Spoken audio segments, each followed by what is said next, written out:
Welcome to The Explainer. Today we're diving into a really interesting puzzle.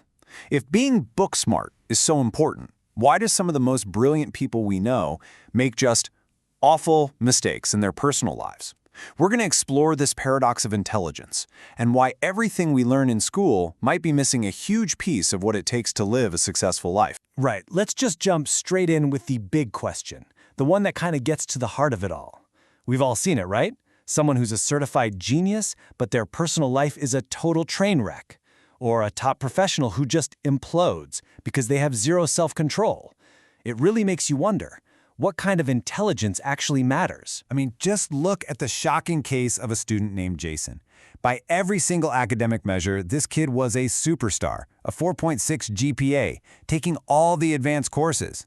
But when his dream of a perfect record was ruined by a single B in physics, his entire world just fell apart. He actually brought a kitchen knife to school and attacked his teacher. A judge later said he was temporarily insane, which just highlights this unbelievable gap between his academic brains and his emotional stability. Jason's story, as tragic and extreme as it is, perfectly illustrates this quote. It points to a really fundamental truth.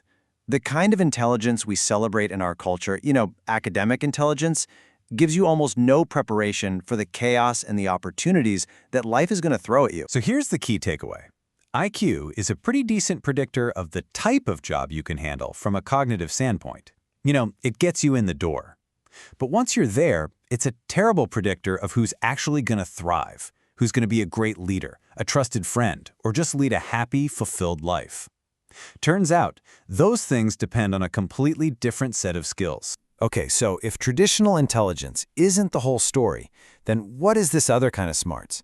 What's the missing ingredient that helps some people navigate life so much better than others, regardless of their IQ score? And that brings us to the main idea here, emotional intelligence, or EI.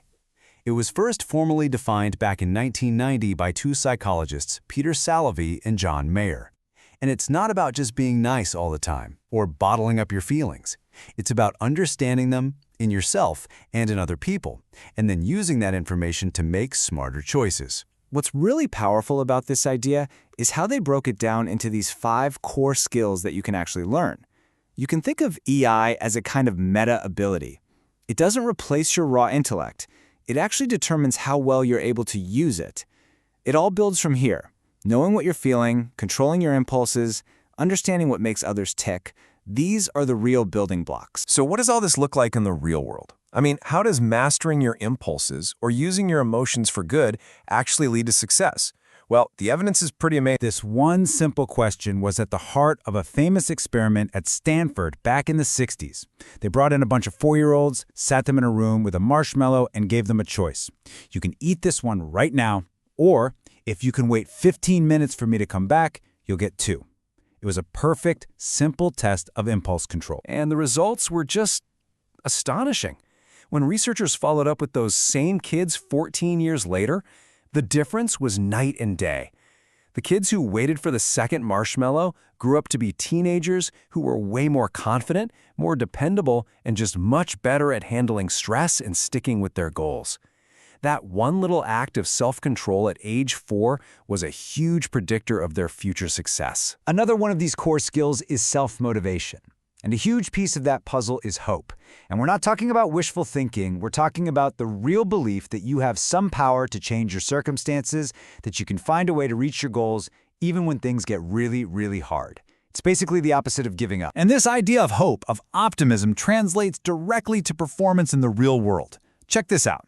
MetLife Insurance actually hired a special group of salespeople who had failed their standard aptitude test, but scored super high on a test for optimism. And the results? The optimists outsold the pessimists by 21% in the first year and by a whopping 57% in the second. Why? Because when they heard no, they didn't see it as a personal failure. They saw it as a challenge. They had hope. The power of our emotional state even stretches to our physical health. It's incredible. In a major study at Stanford, women with advanced breast cancer who went to a weekly emotional support group lived, on average, twice as long as those who just got standard medical treatment. Now, this doesn't mean positive thinking cures cancer, but it does show that managing emotional distress, feeling heard, and feeling supported can have a very real, very powerful biological effect. All right, this all sounds really good, but it brings up a huge question. Are we just stuck with the level of emotional intelligence we were born with? Or is this something we can actually get better at? Well, the science is pretty clear on this one. Your temperament is not your destiny.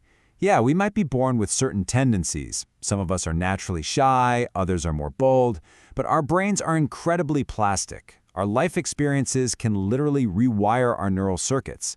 We can learn to tame that overexcitable amygdala, that's the fear center of the brain, and build new pathways for things like resilience and empathy. And because we know this now, there's a new movement growing in schools all over the world. It's all about teaching emotional literacy. And these aren't just, feel-good classes. They're actual structured programs that teach kids the basic skills of emotional intelligence, from simply being able to name what you're feeling to resolving conflicts without a fight. So, do they work? The answer is a resounding yes. Schools that teach this stuff see huge drops in bullying and fighting. But it's more than that. They see kids cooperating more, showing more empathy, and get this, their academic test scores actually go up. It turns out, when kids can manage their emotions, they're just better at focusing, better at learning, and better at everything else too. And that leads us to one last really crucial idea. Your emotional intelligence isn't just about you. It's not just for your own benefit. It has a direct, powerful, and often invisible effect on every single person you meet. Think about this. Great little story about a bus driver in New York City. On a totally normal day on a busy route, he just decided to do something different. He started greeting every passenger with this big, cheerful hello and pointing out interesting things along the way. And with just that, he completely changed the vibe on that bus. The person who wrote about it called him a magician. And that's the perfect word. See, in thousands of tiny ways, we are constantly passing our moods back and forth to each other.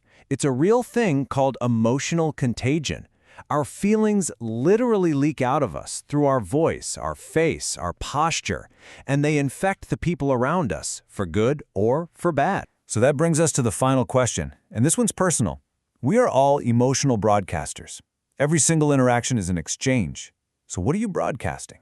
Are you spreading stress and frustration? Or are you like that bus driver, spreading a little bit of warmth and calm? The answer matters. It matters for you, for your relationships, for your workplace, and for your community. Because what you feel, other people feel too. So what are you putting out into the world?